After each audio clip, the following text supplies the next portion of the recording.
silver lining. "Mrs. Masters, I'd like you to meet Mr. Ezekiel Rollins," Kathy Langer said. "He's our senior head custodian." I had just entered the secretary's office. Masters was standing there next to Kathy's desk. "Nice to meet you," I said to the new principal of Sojourner Truth Junior High School. "I hope you're going to like it here at Truth." "Oh, yes," Ada Masters replied. "I already love it. It's a beautiful school, and it's so good to meet you at last, Mr. Rollins. Are you feeling better?" I had missed a few days of work looking for the photograph of a man I might have known. It turned out to be the picture of a stranger. I had squandered my sick days and made a bad impression on the new boss. The worst thing about it was, I didn't give a damn. "Okay now," I said. "One of those 72-hour viruses. Woke up this morning and it was gone." Mrs. Masters' pale blue eyes concentrated on me. She was at the midway point between 50 and 60, petite and well-dressed. The gray suit she wore was elegant, made from cashmere. The light gray blouse showing at the V of her jacket had the high sheen of silk.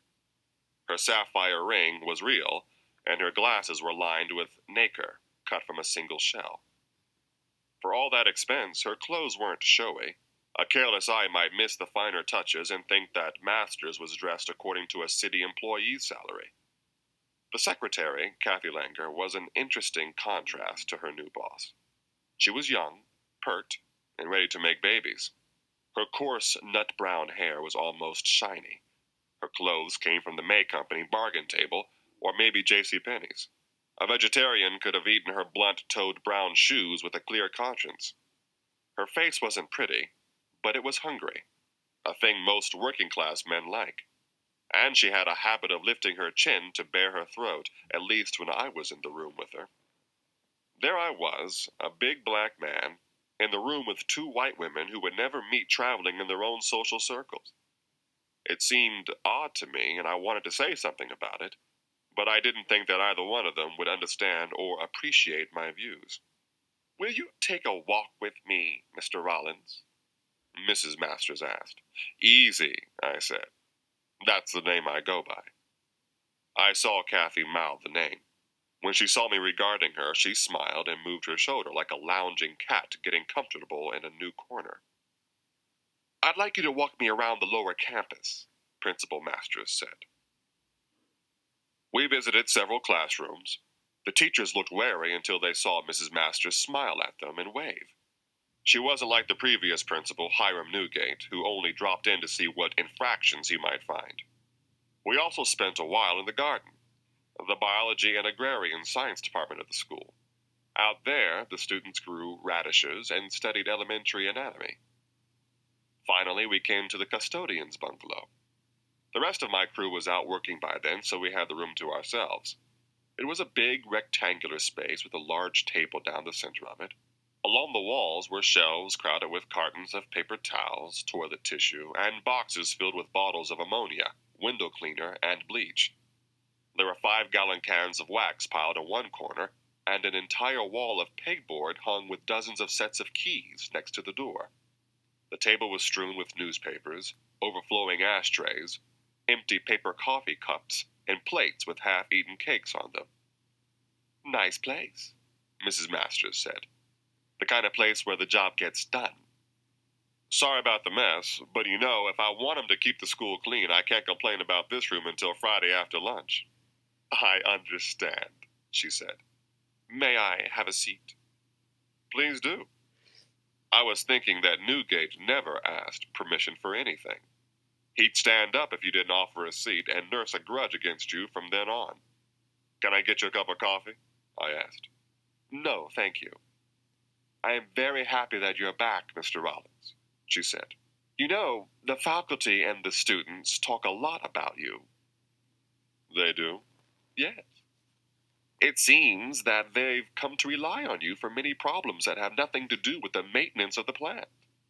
Many of the women teachers, some men too, say that they depend on you for discipline when some of the more aggressive students have problems." Ada Masters had a mild way about her. She was small and unthreatening. In that manner, she had gotten more out of her new charges than harsh-mouthed Newgate ever could. It was true that students and teachers alike came to me when there was a problem. I was a black man in charge at a black school. No boy student was big enough to challenge me, and the parents trusted me more than they did the white teachers. I was well read, too.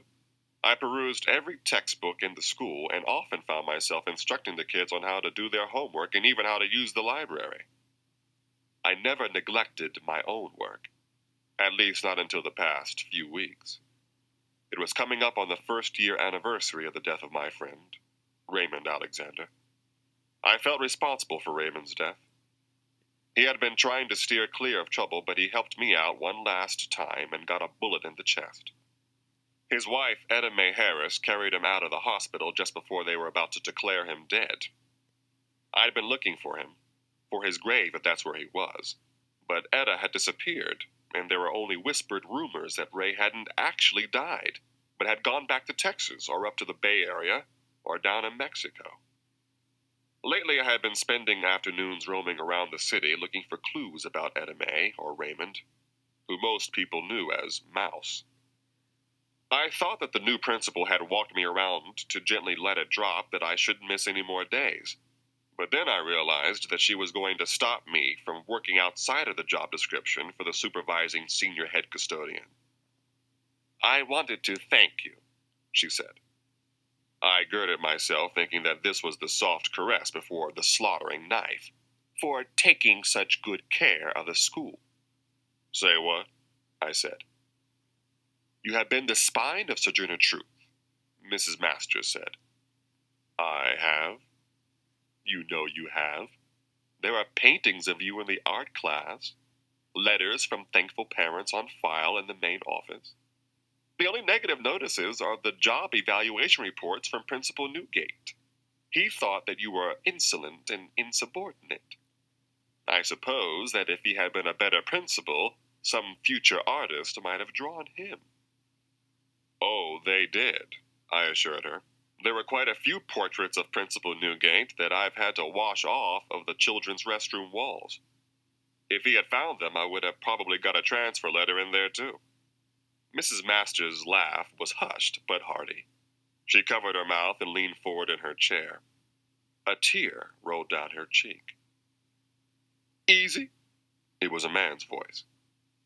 At the door stood Jackson Blue, himself a living doorway into another dimension of my life. Mrs. Masters straightened up and wiped the tear from her face. "You have work to do, Mr. Rollins," she said.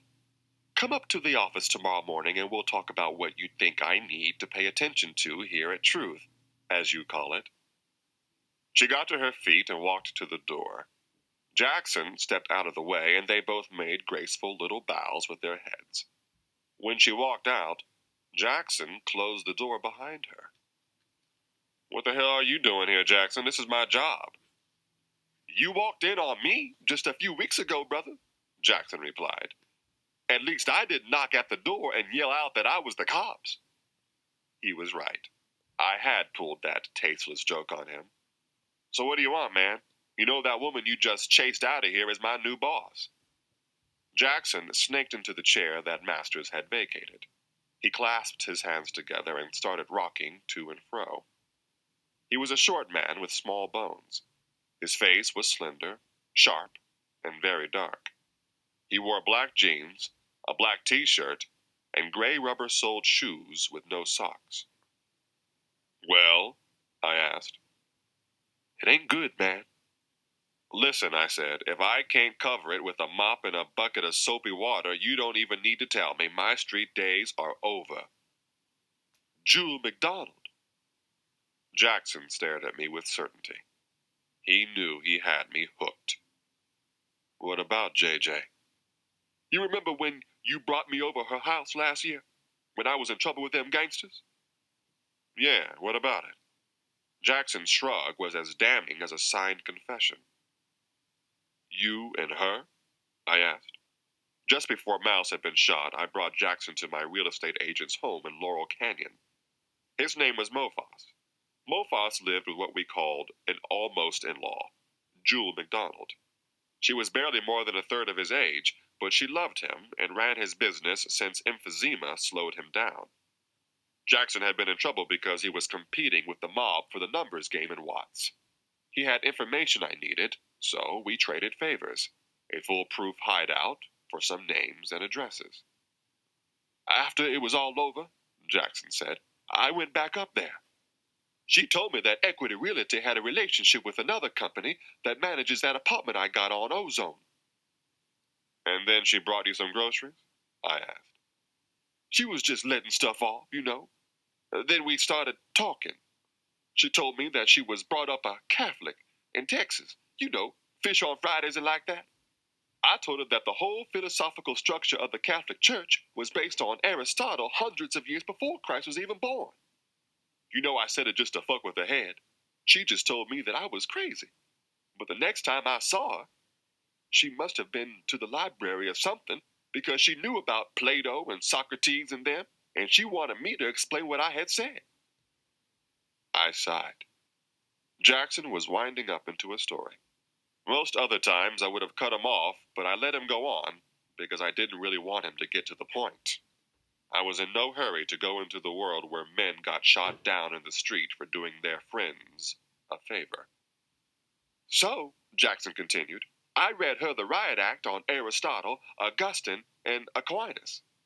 You know, you and me talked about all that stuff 10 years ago. More. Uh-huh, I grunted. So what? I figured out up at her house that she liked talking about books and shit. But I didn't know that it got her hot. I never met a black woman who got hot over a man's book knowledge. I wanted to tell him that he didn't know my girlfriend, Bonnie Shea, but I thought better of it. So what, Jackson? Mofoss can't hardly leave the house. I guess if JJ wants a boyfriend, it's okay. It's not that, man, Jackson said. I mean, Jewel made it plain from the start that she ain't never gonna leave Mofoss. She wants to be with me. She lets me stay in that apartment and helps me out if I need it. But I can't call her up at the house or stay with her the whole night because she got to get back up there to the canyon and take care of him. So you're kind of like a married man's girlfriend on the side, I said, cracking a smile in spite of my trepidations. Laugh if you want to, man. But once I figure out the binary language of machines, I'll be inside them computers and you'll be out in the cold. What's the problem, Jackson? Clovis. Another name. Another universe of danger. What about her? Really, it ain't her. Or maybe it is, Jackson speculated. What, Jackson? What are you trying to say? Misty Stubbs. Who's that? She's Jewel's half-sister on her dead daddy's side. Yeah, so? Jewel's been writing to Misty down in Texas all these years since she been up here. She been asking Misty to come up, but the girl got married when she was 15 and had to stay with her husband. You know, like it should be. Anyway, I guess her and the husband started not getting along a while back, and Misty finally decided to come out here. We went down to Greyhound and everything, but she didn't show up. But she said she was coming. Give us the schedule and everything. Did JJ call her house in Dallas? How could she do that, man? Misty was leaving her husband. Maybe Misty changed her mind. They closer than full sisters is, Easy. Misty wouldn't do something like that and not say. Well, what do you want from me? I said. Girl got on a bus or she didn't. Maybe her husband stopped her. Maybe she got pulled off somewhere on the road. Either way, it's the kind of story you tell to the cops. But I didn't say about Clovis yet, Jackson said. Okay. Okay, hit me. Clovis come over to the real estate office 3 days ago. She walks right up to Jewel's desk like they never had no problems. You know, Jewel ain't scared of Clovis and them no more 'cause she got Jackie and Lorenzo working for her. Those boys always go around armed. I knew Jackie and Lorenzo. They were okay. But Clovis MacDonald, Jewel's aunt, was deadlier than 3 men and almost as smart as her niece. Clovis was all smiling and pleasant, Jackson continued. So Jewel knew that something was wrong. She asked Clovis why she was there, and Clovis said that Jewel done stole Mofoss's real estate company from her, and she wanted a piece of the business back. Clovis was wrong to have blamed Jewel. It was really Mofoss and I who pushed Clovis out of the business. But the real problem with her memory was that she had taken the business from Mofoss in the first place. When Clovis was just a waitress at a nameless diner we used to frequent, she seduced Mofoss and then imprisoned him in her house. Jewel helped him escape, and then she took over the real estate office and turned it into a major concern. At one time, I thought that I could be in the property business, but once I saw how good Jewel was, I realized that I would always be a little fish. What did Jewel say? She asked Clovis to leave. Clovis just smiled and put up her hands. But before she left, she said, I bet you Misty would be happy if you signed me back into the business. I bet you that she'd come hug and kiss you if you did the right thing. I could imagine the chill in that evil woman's smile. Mouse had once asked me if I wanted Clovis dead. He didn't like hurting women, but he made allowances now and then. I told him no, but deep in my heart I knew that it would have been the safe move to make. What you think about that, Easy? What do you mean, what do I think? I don't think anything. Come on, man. Clovis knew that Misty came down here. Somehow she found out and grabbed her. You don't know that, Jackson. It could have been just some innocent comment, that's all. Jackson Blue stood up from his seat with such force that the chair he was in flew 5 feet backward and crashed to the floor. Fuck you, man, he shouted. You know better than that shit. I was amazed. I had never seen nor ever expected to see Jackson show anger or rage. He was a coward down into his bones and always fled from confrontation. What's wrong with you, Jackson?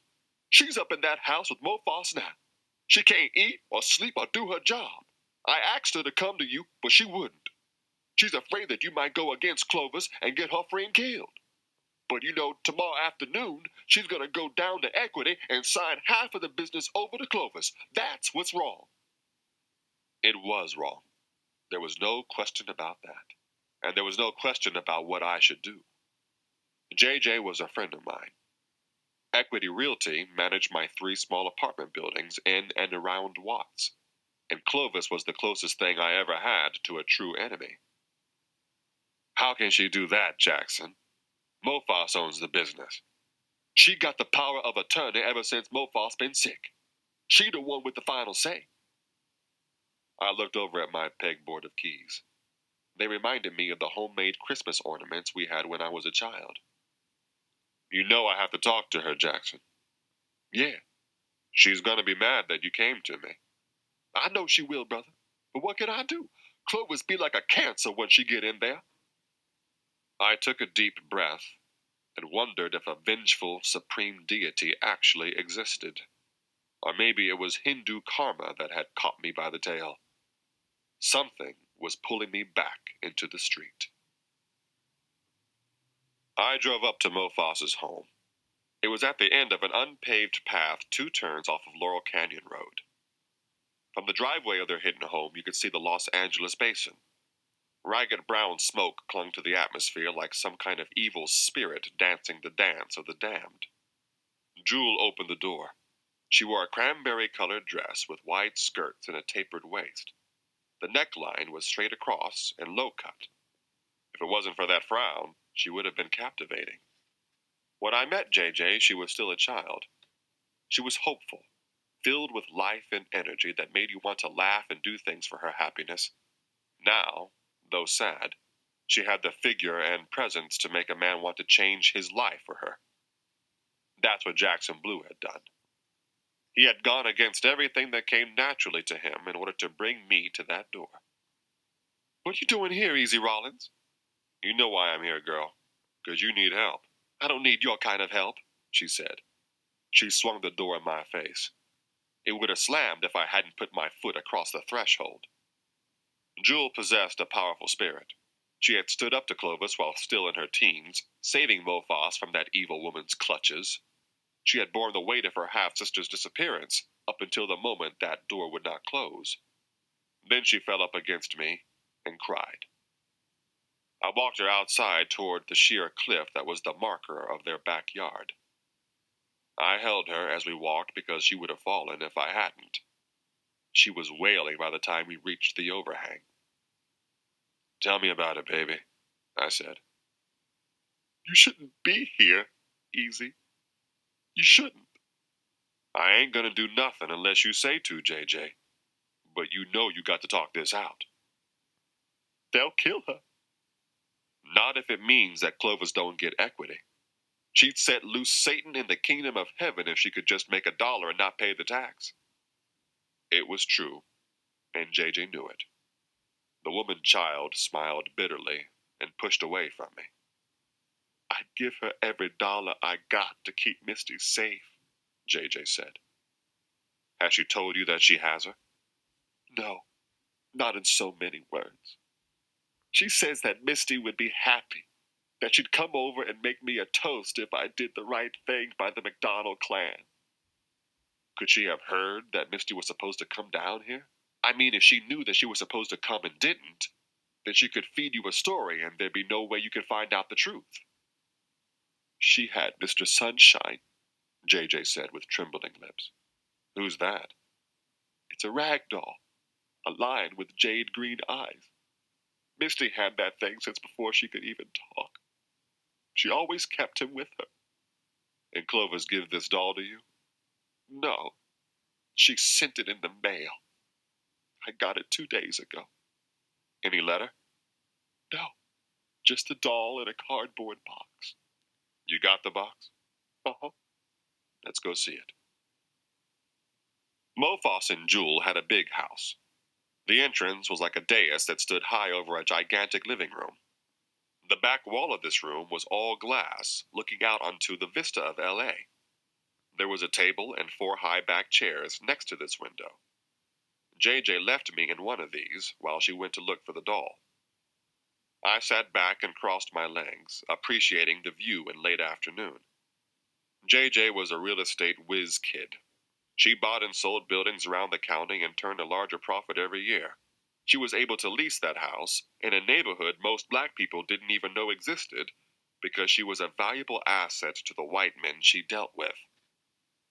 "Mr. Rollins," a faint but deep voice called. I turned my head slowly, not wanting to witness the demolition of one of my oldest LA friends.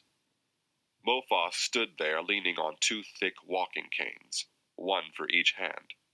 He wore a heavy maroon-colored robe and had leather slippers on his ashen black feet. He was breathing hard and looked like an old oil tanker that had been shipwrecked and washed up on land. He leaned to the side, sighed, and groaned. His breath was like the wind whistling through the rusted-out hull of the wrecked ship he resembled. His yellowy eyes were fog lamps in the deep night of his face. "Hey, William," I hailed. "You up and around, huh?" "Not too much longer." "No." "You've been saying that for years, man. But I still see you every Christmas." "It's the tent," he said. "Oxygen tent?" "Yeah. JJ got it hooked up over my bed. I got a gas mask and an oxygen tank too, but I don't use that too much. An hour under the tent, and I can be almost normal for 15 minutes. Then I got to get back there before I run out of air and can't walk no more." The hulking wreck lowered himself in the chair opposite me. "Where JJ?" he asked suspiciously. "She went to get something to show me," I said. Mofos leaned forward in his chair and made a motion that he wanted me to do the same. "I think she got a boyfriend, Mr. Rollins," he whispered. "Why you say that?" "She got this pretty young thing named Rosa come up and take care of me sometimes when she go out. She says she going to do business, but I smell her perfume and see them high heels. You know JJ was running around in tennis shoes before Rosa." "She was a child before, William. She growing up and wants to dress more like a woman, that's all." "Sometimes she out late at night, Mr. Rollins." There were tears in the old man's eyes. "Late? She don't think I know.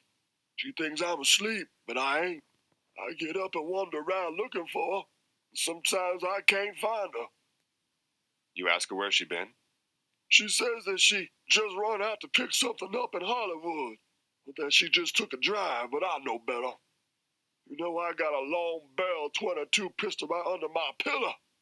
When I get a good breath, I want to go out and find the motherfucker. Kill him, too. Uncle Willie, J.J. called from across the football field of a living room. What you doing up? Mofas just stared at his girlfriend. He didn't have enough breath to make himself heard that far away. She came up to us carrying a small walnut tray with 2 sodas on it. There was a cardboard box under her arm. I brought you a drink, she said to Mofas, but you weren't in your room. Can I come out and see my friend? He complained. Sure you can, she replied. She put down the drinks on the table and began fussing with Mofas's robe. You could see the love those two had for each other. They behaved like people who had been together for decades. Jewel was barely in her 20s, but she had an old soul. After she had him squared away, she handed me the box. Here it is, Mr. Rollins. What's that? Mofas asked. Piece of mail come from me at Equity, I said.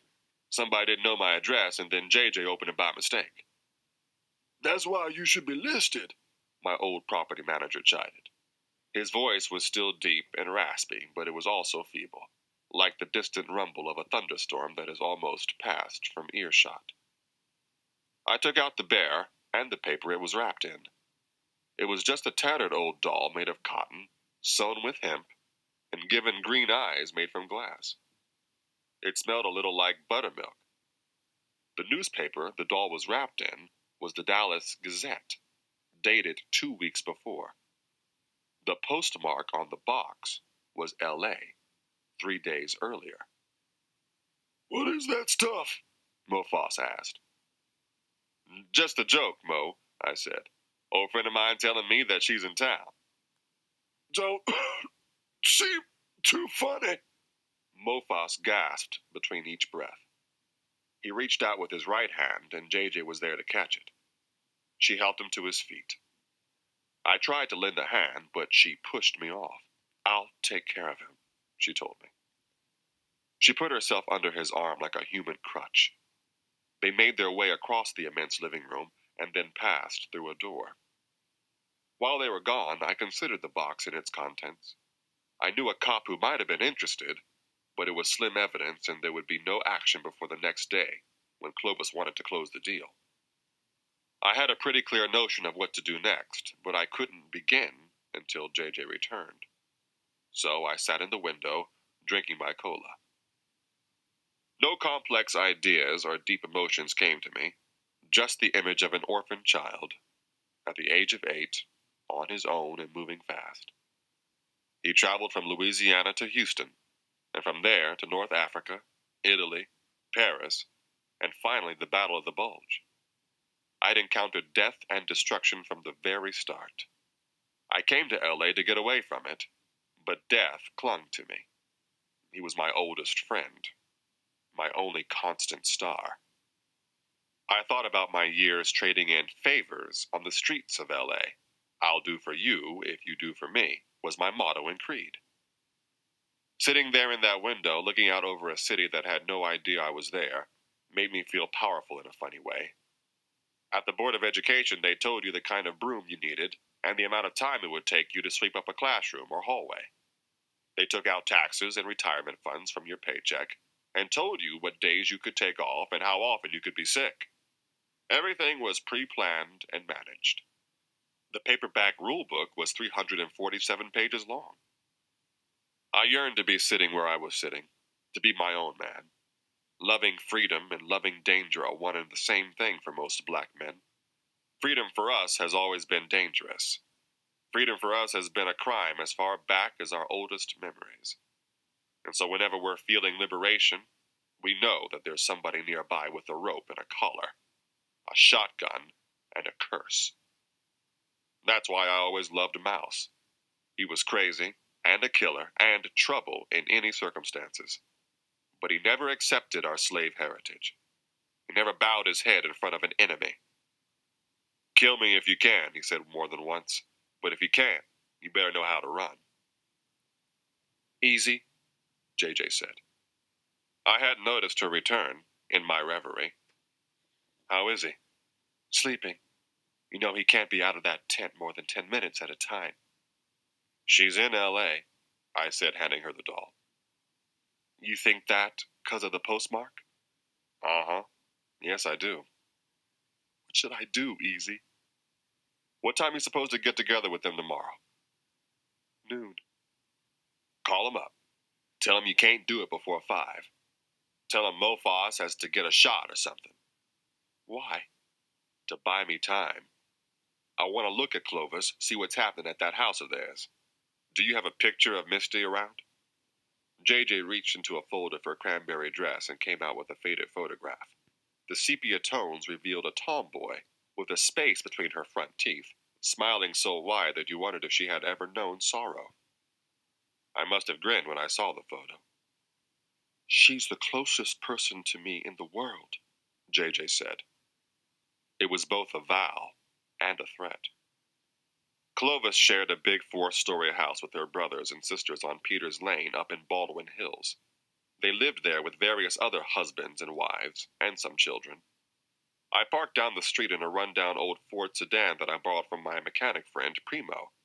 I got there at 4:30 in the afternoon. The McDonald clan was a filthy lot.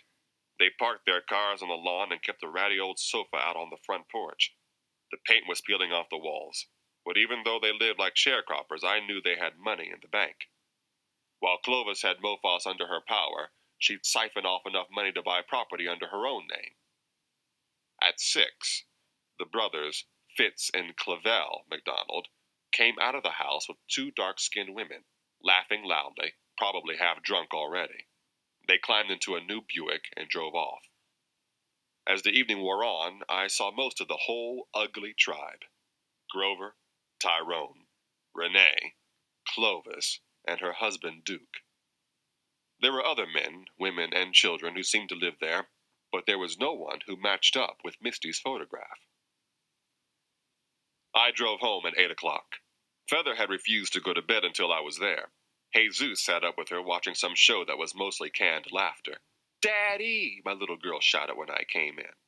I guess Jesus was worried too. He kissed me, which is something the 17-year-old hadn't done in 2 years. I put Feather to bed and talked with Jesus about his boat for a while.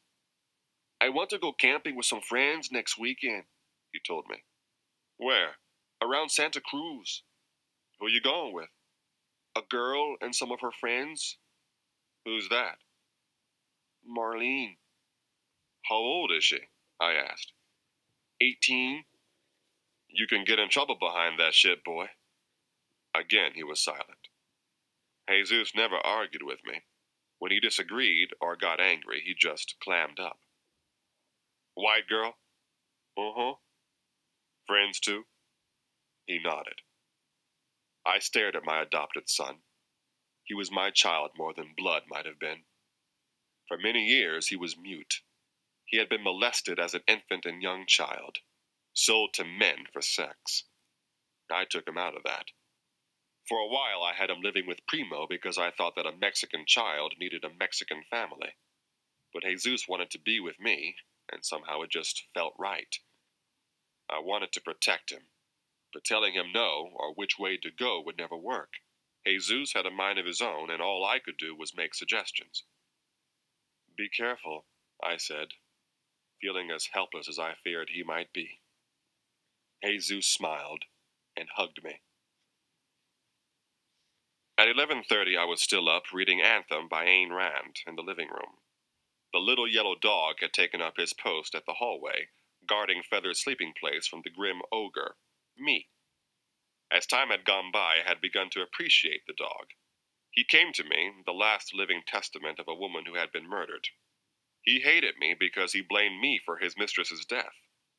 Now his love was for Feather, and he took her protection as his purpose in life. I had grown to respect him for his devotion to my daughter, and so our regular standoffs at the door to her room made me smile every evening at bedtime. The phone rang. I picked it up before it was through the first bell. Hello? Easy? She said in a brittle voice. Hey, baby, how are you? A little tired, Bonnie Shay said. I just woke up. They've been running us ragged. Where are you? In Paris. For the last 10 days we've been in West Africa, so I couldn't call.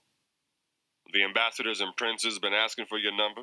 I said in a joking voice. No. What do those men care about a stewardess? She said. But there was a fraction of a second of delay in her voice. Easy? She asked in the static of long distance. What? Is something wrong? No, baby, I said. I just miss you. I need you here with me. Can you hear me smiling? She asked, and I felt ashamed of my suspicious heart. Loud as daybreak, I said. How a feather in Jesus? He's planning some kind of camping trip, and she's getting bolder every minute. Tell them I love them. Sure will. I love you too, Mr. Rollins. And I love you. There was another pause. We were too old to profess love back and forth, over and over, and too young to just hang up. Finally, Bonnie said, I should go. I'll hang up first, I suggested. Okay. I left the house at 4 the next morning. The streets were empty and dark. I made good time to the McDonald residence. The lights were off and 4 cars were parked on the lawn. I lit up the first of 10 Chesterfield cigarettes I allotted for myself per day. I sat back in the smoky haze, thinking about how much I loved being a silent watcher. The dark street looked like a stage after the play is long over and the actors in the audience have gone home. I was thinking about Jesus growing up, and Bonnie so many thousands of miles away. About Mouse being gone from my life, like my dead mother and my father, who, in fleeing a lynch mob, also abandoned me. I imagined my father running into the darkness, his own dark skin blending with the night. A calm came over me as he disappeared because I knew they would never catch him. I knew that he was alive and breathing somewhere. Hey, mister, the old lady shouted. I started awake. The sun was just coming up. 2 cars were already gone from the McDonald lawn. The woman's face on the other side of the glass was pocked and haggard, deep molasses brown and relenting to the pull of gravity. What? I said. She motioned for me to roll down the window. I did what she wanted and asked, What do you want? You watching them? She asked, pointing toward the McDonald residence. When you wake up suddenly from a deep sleep, as I just had, part of your mind is still in dreams. And in dreams, time is almost meaningless. There are times I've dozed off for just a minute and had dreams that covered an hour or more of activity. That's how it was for me at that moment. I saw the woman, read the lines in her face, deciphered the obvious anger in her tone, and decided that she wasn't mad at me, but at those filthy, uncouth McDonalds. She was also, I surmised, in a fraction of a second, a first-degree busybody who had more information on the kidnappers than the police could gather in 7 years. Yes, I am, I replied. What'd they do to you? Stole my car, I said in good old Fifth Ward lingo. Bastards, she spat. Make the whole neighborhood a pigsty, noisy and vulgar. I hate 'em. The man who stole my ride was with this girl, I said, showing the angry old woman my photograph of Misty. I seen her, yeah. She was with some guest of theirs. A man drove an old red truck. It had Texas plates on it. That's the guy who took my car. He asked me could he borrow it. Left me a suitcase to hold. All it had was some underwear, and that picture of the girl drove off with him. You want to use my phone to call the cops? The woman asked. I sure do, but first I want to wait here and make sure he's in there. 'Cause if I call and he ain't there, that old bitch Clovis just say they never heard of him. You got her ticket, brother, the old woman agreed. I'm right over there in the white and green house. You need something, you just come over to me. I'll be there, I said, just as soon as that man show up. He come here much? Almost every day, in the morning too. You probably don't have long to wait. With that, the old lady left for her home.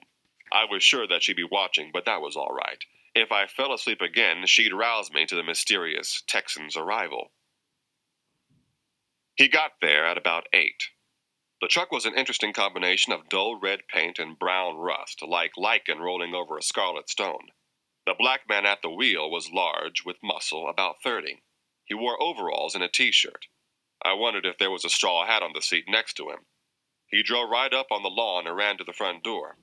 Antoinette, the prettiest McDonald next to JJ, ran out to meet him. Antoinette was a healthy girl. Even under her loose one-piece dress, you could see her large, upstanding breasts. They hugged and kissed again. Clovis came out then, talking in a loud voice, though not loud enough for me to make out the words.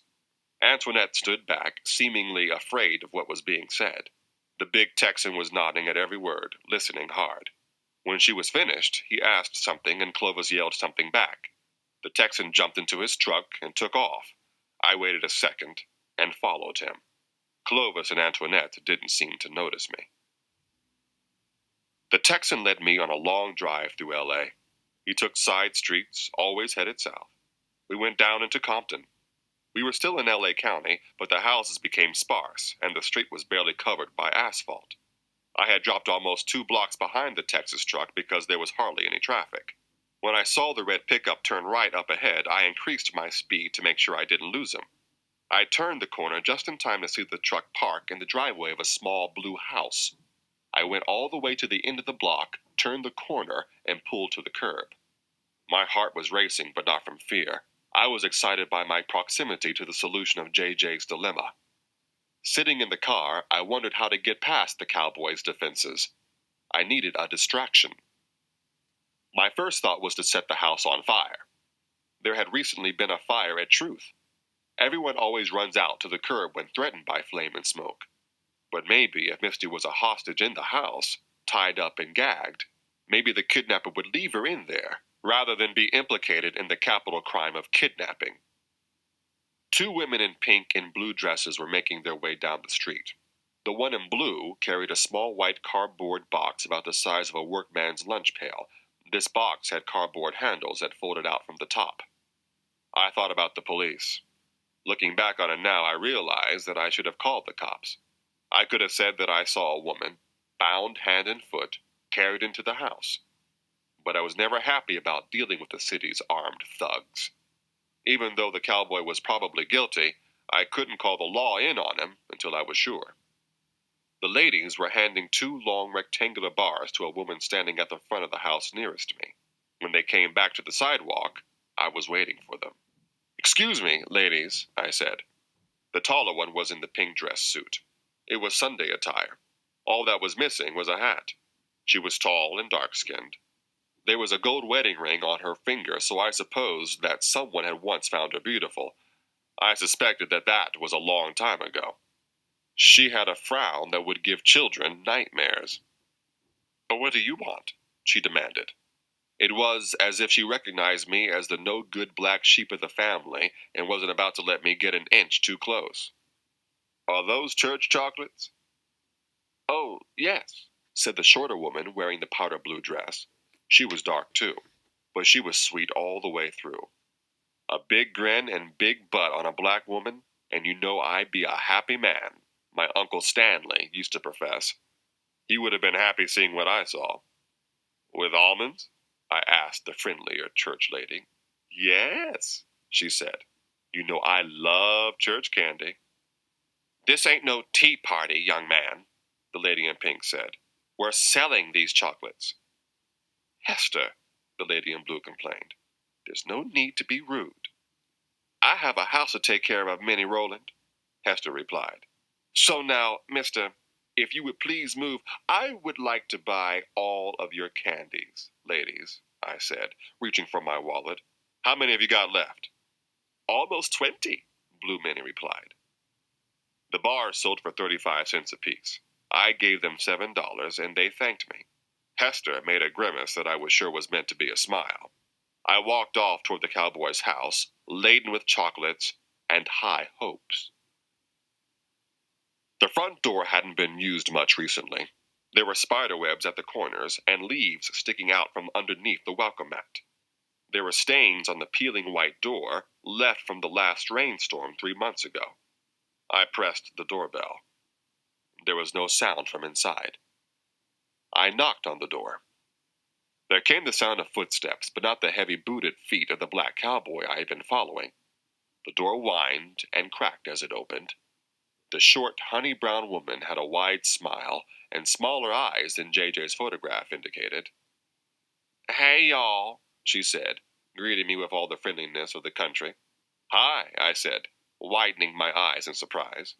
Misty took my stare as a compliment. It might have been, if it were not for my astonishment at her carefree attitude. "You selling candy?" she asked. "You bet," I said. "Milk chocolate and almonds for 25 cents a bar." "Misty, who you talking to?" The man's voice was hard and serious. The cowboy appeared in the disheveled room behind the young Texan miss. His skin was rough and brown, with a strong aura of drab green emanating from underneath. His eyes were brown, too, but just barely. This cowboy's ancestors could have well included a rattlesnake or two. "Anthony Linder," I said, remembering the name of a white private I once went to war with. "Selling chocolate." "What you want to knock on this door for?" he asked me. "To sell a pretty young lady something sweet," I said. Misty smiled at me, and the snake pushed her aside. "It don't look like no one living here," he said. "Why you want to come up here?" "I saw you drive up when I was across the street going door to door," I said, stalling for time. "I'm selling chocolate to build the house for our minister. It's really good chocolate, and cheap." While I spoke, I reached into the box as if I were going to show him just how good my candies were. But instead of chocolate, I whipped out my .38 caliber pistol and hit him in the center of his forehead. As the cowboy fell backward, I hit him again on the side of the jaw. He fell heavily, and I knew that he was no longer conscious. I pulled the door closed behind me and presented the muzzle of my gun to the once smiling face of Misty. "This gun can shout a lot louder than you," I said, "so I suggest you keep it down and do what I say." Misty was not only pretty, she was smart. She nodded and glanced at her boyfriend. "You got some sheets somewhere?" I asked her. In the bedroom." "Show me." She led me through a doorway into a room so small it would not have been large enough to contain a vain woman's wardrobe. There was a single bed and sheets strewn around it. "Take that sheet and bring it back out front," I commanded. She did as I said. "Now tear it into 5 long strips," I said, handing her my pocket knife. "We ain't got no money, mister," she said as she worked. "But you will soon enough, won't you, Misty?" She stopped cutting for a second. When she was through with the sheets, I used the strips to hog-tie the cowboy and gag him. When I was through, I had Misty sit down on the floor in front of me. "You gonna rape me?" she asked. "No." "What you want with me and Crawford, and how come you know my name?" "How much they paying?" "Who?" "Clovis and them," I said, falling into the rhythm of the Texan dialect. Misty was good. She looked like and talked like a hick off the back of a watermelon truck, but she knew how to feint and lie. "I don't know no Clovis," she said, her voice a fraction softer than it had been before. "You made the right choice coming to L.A., girl," I said, "but wrong in going in against your half-sister. I know you know Clovis. Clovis is your family, too. So now you tell me what's happening, or I'm gonna make sure you spend your pretty years in jail for extortion." "I didn't do nothing," she said. "I just been living in this shitty house." "I betcha Clovis owns the deed on this house." "What if she do?"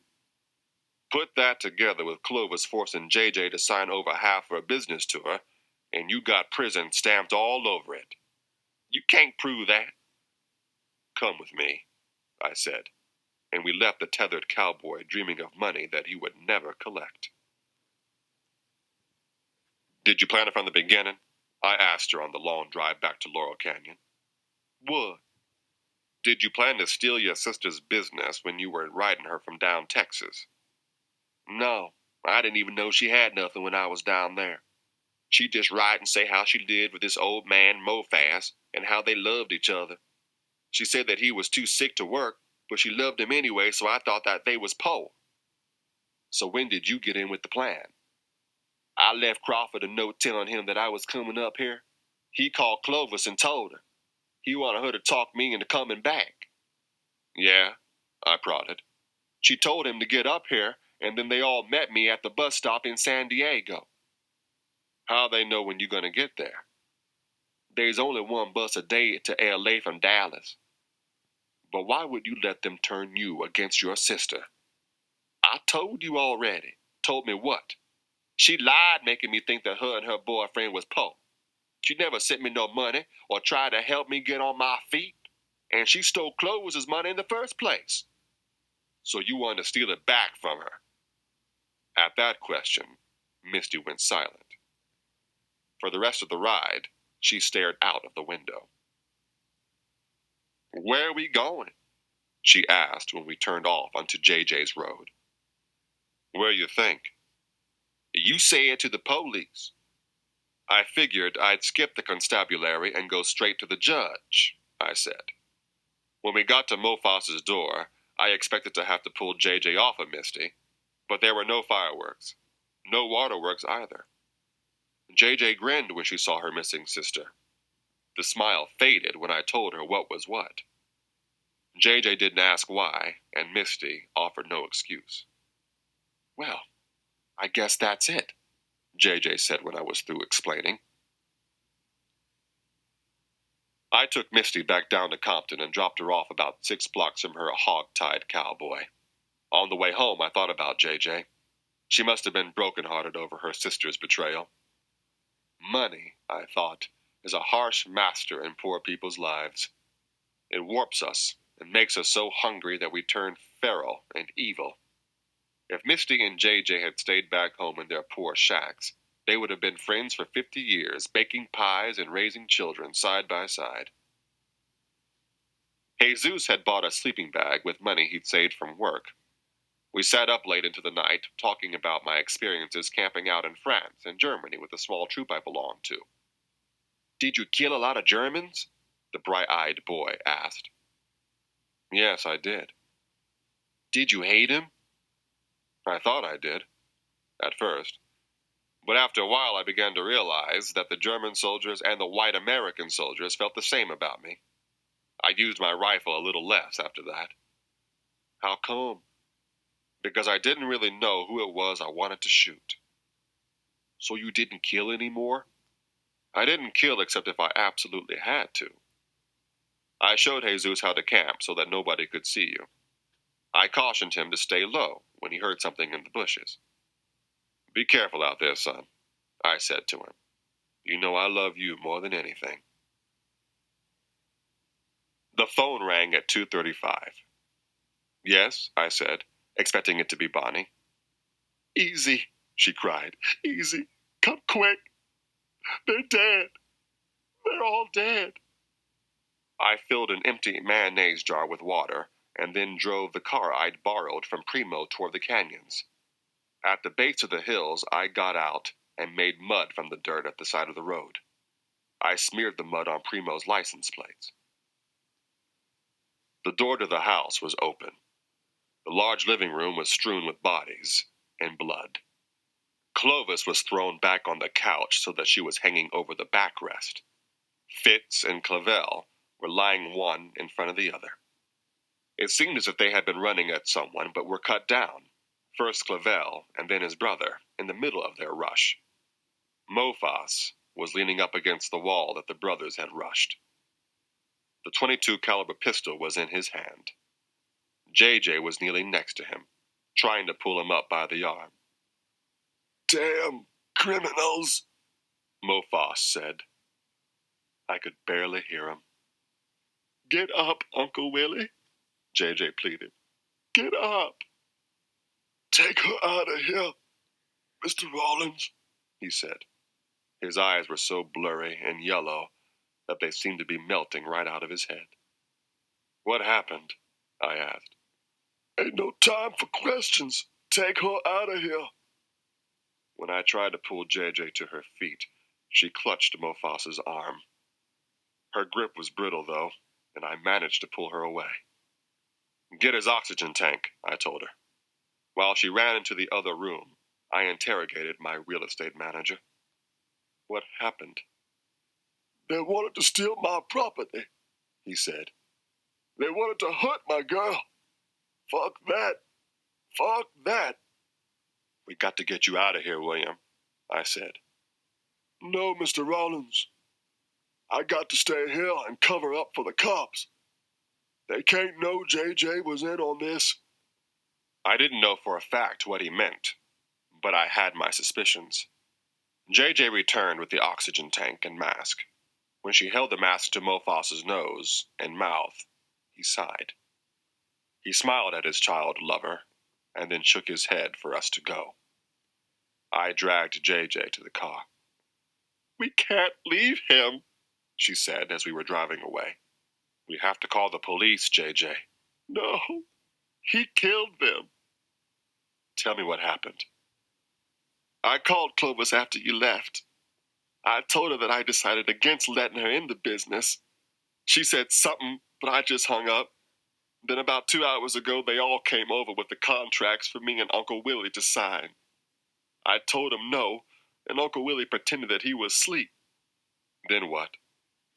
Fitz started twisting my arm like he used to when I was a kid. I guess I screamed, and he slapped me. I fell down and heard this sound like a cap gun. I thought maybe it was my nose bone or something, but then Clovis made this squeaking sound. I looked up and seen her holding her chest, and then the cracking sound happened again, and she fell back on the couch. Uncle Willie was standing at the door with his pistol in his hand. Fitz and Clavell run at him, but Uncle Willie cut him down.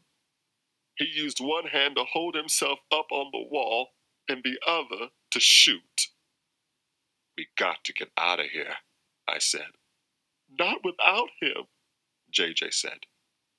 He got his oxygen mask, I reasoned. When the cops come, they'll call it self-defense. But if you're here, you might get in trouble. I called the police from a phone booth, telling them that I had heard shots from Mofas's home. Then I took J.J. down near Jackson Blue's apartment on Ozone Street in Venice. I parked down the street and called him from a booth. J.J.'s in trouble, I said to the sleepy con man. If you got a woman in there with you, send her away. Take J.J. in and make her feel comfortable. If the police ask, you tell them she was with you for the night. There ain't no woman up in here, Easy. Send her on. I watched as J.J. walked down the block to Jackson's house, and then I went home to bed, if not to sleep. The Morning Examiner had the triple murder and suicide on the front page. The police, tipped off by an anonymous call, went to the secluded Laurel Canyon home where they found the 4 corpses. Mofas had given his life for Jewel. She returned home that morning and told the police that she'd left early to see her boyfriend. She also informed them that Clovis had been pressing to get back into business with them. The contracts Clovis wanted them to sign seemed to prove the story. My name was not mentioned, and I have no idea where Misty and Crawford went. Jules stayed in her home. Jackson didn't move in, but they still see each other. I went back to work the next day, wondering how long it would be before my past showed up and put me into an early grave.